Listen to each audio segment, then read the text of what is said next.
আদর্শ আছে এরকম রাজনৈতিক দলে ছাত্র সংগঠন হওয়া যাবে না, কেন নিষিদ্ধ করতে হবে? 7 বছর ধরে আমরা এই রিজিমের বিরুদ্ধে লড়াই করে আমাদের দলটাও প্রতিষ্ঠিত করেছি গণ অধিকার পরিষদ। এবং জানেন, ছাত্র রাজনীতি থেকে এবং কোটা সংস্কার আন্দোলন থেকে বিপিন নুরুল হক নূরের উৎপত্তি এবং তার ধারাবাহিকভাবে গণ অধিকার পরিষদ হয়েছে। আমরা প্রথম কোটা সংস্কার আন্দোলন থেকে আমিও উঠে এসেছি। তো উনি যে বললেন, সাংবাদিকদের নিয়ে কথা বললেন, যে সাংবাদিক বিটিভির একটা হোয়াটসঅ্যাপের মেসেজে বিভিন্নভাবে উনি আলোচনা করেছেন, আলোচনাটা এক্সপ্লেন করতেছি না, যে এটাই ঘটেছে। হ্যাঁ, ঘটেছে। ওরা কিন্তু ফ্যাসিস্টদের সহযোদ্ধা ছিল বিদায় এদের ক্ষেত্রে এসেছে। কিন্তু যখন প্রক্রিয়াটি, এইটা প্রশ্নটি হচ্ছে যে প্রক্রিয়াটি সঠিক ছিল কিনা। না, শুনেন, কিন্তু তার আগে উনি যে রিজিমের কথা উদাহরণ দিয়ে বলছেন যে 17 বছরে এটা হয়নি, পৃথিবীর ইতিহাসে এটা হয়নি। পৃথিবীর ইতিহাসে কোনো প্রধানমন্ত্রী দেখেন, বাংলাদেশে লক্ষণ সেন পরে মনে হয় প্রথম প্রধানমন্ত্রী শেখ হাসিনা, যিনি পিছনের দরজা দিয়ে পালিয়ে গিয়েছেন। তার সময়ে আপনি সাংবাদিক কাজলের কথা বলে গিয়েছেন, প্রথম আলো সাংবাদিক রেজনার কথা বলে গিয়েছেন। আপনি আমার দেশ বন্ধ হয়েছে, আমার দেশের সম্পাদক মাহমুদুর রহমানের অবস্থা কি না হয়েছিল, এগুলা ভুলে গিয়েছেন। আজকে ইসলামী চ্যানেলে কথা বলতেছি, বাংলাদেশ ইসলামী চ্যানেল কোথায়? কে এটাকে বন্ধ করেছে? কেন বন্ধ করা হয়েছে? কেউ কি প্রশ্ন তুলেছে? কখনো কি বলেছে আওয়ামী লীগের কোনো নেতারা?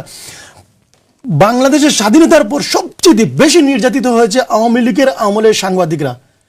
ইভেন সাংবাদিকরা এবং সাংবাদিক ইলিয়াসের কথা বলেন, সবচেয়ে বড় তো আঘাত হচ্ছে সাংবাদিক সাগর রুনির হত্যার মামলা। এখনো 62 বারের মতো পিছিয়েছে। 62 বারের মতো সাংবাদিক এই সাগর রুনি হত্যা মামলার এখনো কোনো সুরাহা মিলে না, যেখানে বলেছিল 24 ঘন্টার ভিতরে সমাধান করে ফেলবে। তাহলে আপনি সংবাদ মিডিয়া নিয়ে কথা বলবেন কেন? এখন আমরা এই 24-এর স্বাধীনতা হয়েছে কথা বলার স্বাধীনতা, এটা 71-এ হয়েছিল সার্বভৌমত্ব রক্ষার স্বাধীনতা, বাঙালি জাতীয়তাবাদের স্বাধীনতা। কিন্তু এখন যেটা হচ্ছে কথা বলার স্বাধীনতা, আমার বুকের স্বাধীনতা নয়, আমার কথা বলার স্বাধীনতা। এই স্বাধীনতার জন্যই 2000 মানুষ মারা গিয়েছে। এই মিডিয়াগুলো প্রকাশ করেনি, এই সাংবাদিকগুলো প্রকাশ করেনি, মিথ্যা প্রকাশ করেছিল। শেষের দিকে কিছু সংবাদ মিডিয়া আমাদের সাথে যুক্ত হয়েছিল, এই জন্য স্বাধীনতা হয়েছিল। আর দলীয় রাজনীতির ক্ষেত্রে আপনি যখন বলছেন, এটা আমিও একমত। এই জায়গাতে লেজুর ভিত্তিক যদি রাজনৈতিক ছাত্র রাজনীতি হয়, তাহলে এটা ছাত্র রাজনীতি থেকে ফ্রুটফুলিও ভাবে সুন্দর লিডারশিপ তৈরি হয় না। আমি চাই লেজুর ভিত্তির বাইরে গিয়ে ছাত্র রাজনীতি করা হোক, ছাত্র সংসদ নির্বাচন। আমি একটু প্রশ্ন করতে চাই, সেটি হচ্ছে যে কেন সেই লিডারশিপ তৈরি হয় না? মানে দলীয় আদর্শ, কোনো একটি ছাত্রের যদি তার একটি রাজনৈতিক দলীয় আদর্শ থাকে এবং সেই আদর্শকে ভিত্তি করে যদি একটা ছাত্র সংগঠন তৈরি হয়, এরকম কি হয় না? এরকম তো আলোচনা রয়েছে, এরকম কি হয় না যে ছাত্র রাজনীতি যদি কোনো ধরনের আদর্শ ছাড়া তৈরি হয়, তাহলে সেই ছাত্র রাজনীতি লিডারশিপ তৈরি করে না? এই আলোচনাটিতেও রয়েছে। একজন ছাত্রের আদর্শ থাকতে পারে যে কেউ।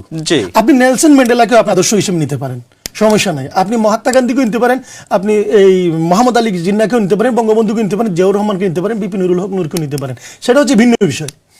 এই আদর্শ হিসেবে যে কাউকে আপনি ফলো করতে পারেন, হযরত মুহাম্মদ সাল্লাল্লাহু আলাইহি ওয়াসাল্লামকে ফলো করতে পারেন, কিন্তু ইয়া থাকবে না, মোটিভেশন থাকবে না। এটা দেখেন, একটা ছাত্রই হচ্ছে সব জায়গা থেকে উনার জ্ঞান আহরণের জায়গা হচ্ছে ছাত্র। কিন্তু ছাত্র সংসদ নির্বাচন যদি না হয় এবং ছাত্রদের মধ্যে যদি কাউন্সিলিং না হয়, ছাত্র লিডারশিপ ফুটে ওঠে না।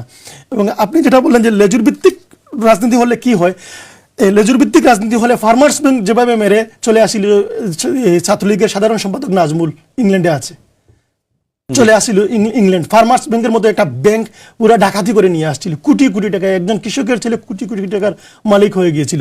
সুহাগের কথা মনে আছে, ছাত্রলীগের সভাপতি সুহাগের কথা মনে আছে, জাকিরের কথা মনে আছে।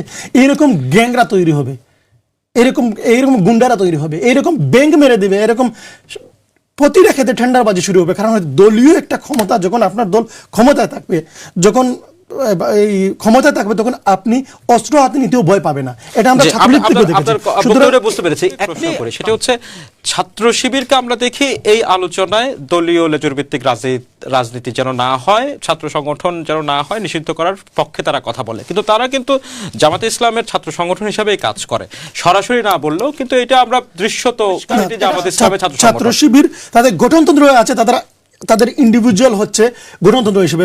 সম্ভবত স্বাধীনতার পরেই তারা গঠন হয়েছে, প্রায় 77, 78, 80 ইংরেজি ছাত্র সংঘ ছিল, সেটি পরবর্তী ছাত্র শিবির দাঁড়িয়েছে, সেটি আলোচনার বিষয় না। কিন্তু তারা বলে থাকে, কিন্তু সরাসরি তারা জামায়াতকে সাপোর্ট করে। সেই ক্ষেত্রে যদি তারা এখন আলোচনা করে যে লেজুর ভিত্তিক রাজনীতির সাথে আমরা যেতে চাই না, তারা যদি এটা আওয়াজ তুলে বা বৈষম্য ছাত্র আন্দোলন আওয়াজ তুলে এবং ছাত্র অধিকার পরিষদ এটা আওয়াজ তুলতেছে, আমি দেখতেছি। তো এরা যদি এই বক্তব্য রাখতে চাই না, এটা ইতিবাচক। এটা বাংলাদেশের তারা রাজনীতির লেজুর ভিত্তিক থাকতে চায় না, টেকনিক্যাল জায়গা থেকে যেন সেখানে অন্যান্য যে ছাত্র সংগঠন রয়েছে যাদের একটি রাজনৈতিক দলের অঙ্গ সংগঠন হিসাবে কাজ করে ক্রিয়াশীল, তাদের ক্ষেত্রে তাদের কার্যক্রমকে বাধাগ্রস্ত করার জন্য তারা বলে যে লেজুর ভিত্তিক রাজনীতি করা যাবে না। কিন্তু সেই বক্তব্যটি কিন্তু তারা কিন্তু একটি রাজনৈতিক দলকে সমর্থন করা এবং আদর্শ হিসেবে মেনে নিচ্ছে। একই সাথে তারা কিন্তু ক্যাম্পাসগুলোতে সেটি বলছে যে সেখানকার সাধারণ ছাত্রছাত্রীদের পক্ষ থেকে এই অবস্থাটা এই এক ধরনের দুমুখী অবস্থান। কারণ হচ্ছে একটা কথা আমরা জানি যে নেড়া একবার বেলতলায় যায়, মানে এটার ছাত্র রাজনীতির যারা ছিল ক্ষমতায়, জোট সরকারের আমলে জামাতও ছিল কিন্তু ক্ষমতায়, তো এরা বেলতলায় অলরেডি চলে গিয়েছে। এখন একটা বলার একটা জায়গা পেয়েছে, তারা হয়তো বা ইন্ডিভিজুয়াল থাকার চেষ্টা করতেছে, বলতেছে যে সেটা ইতিবাচক। কিন্তু যদি দুমুখী, আমার দৃষ্টি হচ্ছে যে ভেতরে ভেতরে যদি আমি ওই জামাতে ইসলামের আদর্শকে ছাত্র বিএনপির আদর্শকে বরণ করব, কিন্তু মুখে বলতেছি আমরা লেজুর ভিত্তিক যেতে চাই না, সেটা হচ্ছে বিপজ্জনক। তবে আসলেও যদি তারা প্রতিষ্ঠিত করতে চায় এবং সমস্ত রাজনৈতিক দলগুলো তাদের যদি লেজুর ভিত্তিকভাবে না দিয়ে ইন্ডিভিজুয়াল কাজ করার সুযোগ দেয়, তো বাংলাদেশের রাজনীতিতেও একটা ভালো ফলাফল চলে আসবে। আর এই ছাত্রদের বৈষম্যতার কারণে, ছাত্রদের আন্দোলনের কারণে এই 24-এর সরকার হয়েছে, এটা কিন্তু একক কোনো রাজনৈতিক দলের ক্রেডিট না। এখানে সকল রাজনৈতিক ছাত্রদের দাবি করতে দেখেছি। না, ক্রেডিট তো ভাই, ক্রেডিট যদি আপনি দাবি করেন তাহলে লিডারশিপে ছিল গণ অধিকার পরিষদের, ছাত্র অধিকার পরিষদের নেতারা, আসিফ, নাহিদ, আক্তার, সবাই ছাত্র অধিকার পরিষদের নেতারা। আমরা তো বেশি ক্রেডিট নেওয়ার আমি বলবো ক্রেডিটের জন্য না, ক্রেডিট নিতে সবাই নিচ্ছে। এখন ছাত্রলীগও যদি কয়েকদিন পরে বলতে পারে যে আমরা সাপোর্ট করেছি, সেটা বলতে পারে, বলা আর প্র্যাকটিক্যালি হওয়া সেটা হচ্ছে ভিন্ন বিষয়। তবে তারা যদি চায় যে লেজুর ভিত্তি থেকে বাইরে এসে একটা ইন্ডিভিজুয়াল ছাত্র রাজনীতি হয়, ছাত্র সংসদ হয়, প্রতিটা ইউনিভার্সিটির ক্যাম্পাসে যদি ছাত্র সংসদ হয়, আমার মনে হয় বাংলাদেশের ইতিহাসে সবচেয়ে গুরুত্বপূর্ণ এবং সবচেয়ে ভালো কাজ এটাই হবে। আর এটা হবে ঢেকে রেখে আরেকটা রাজনৈতিক দলের আড়ালের রাজনীতি করার যে চর্চা, এটাকে আপনি কিভাবে করে দেখেন ছাত্র শিবির? না, এটা ছাত্র শিবির না, যে কোনো রাজনৈতিক দলের প্রতি আমার একই বার্তা, দুটি নৌকা। অন্য কোনো রাজনৈতিক ছাত্র সংগঠনকে আমরা এটা দেখিনি। না, এই দুটি জায়গা যেন পা না থাকে, একটি জায়গায় থাকে, হয় তারা লেজুর ভিত্তিক থাকবে। না, আমি বলছি যে ছাত্র শিবিরের অনেক নেতাকে আমরা দেখেছি যে বৈষম্যবিরোধী আন্দোলনের সময় তারা ছাত্রলীগের, তার আগে ছাত্রলীগের দায়িত্ব ছিল, পরিচয় গোপন করে ছাত্রলীগের দায়িত্ব ছিল, পরবর্তীতে ছাত্র শিবির। ওই সময় সবচেয়ে বেশি নির্যাতিত দল হচ্ছে ছাত্র শিবির ছিল ভাই। আওয়ামী লীগের আমলে তারা কথা বলতে পারেন, তারা যদি নিজেদেরকে লুকিয়ে আন্দোলন করে বা পরিবর্তনের জন্য কাজ করে, তো ভালো কাজ করেছে। ধন্যবাদ খন্দকার সুমন, আপনার আলোচনা।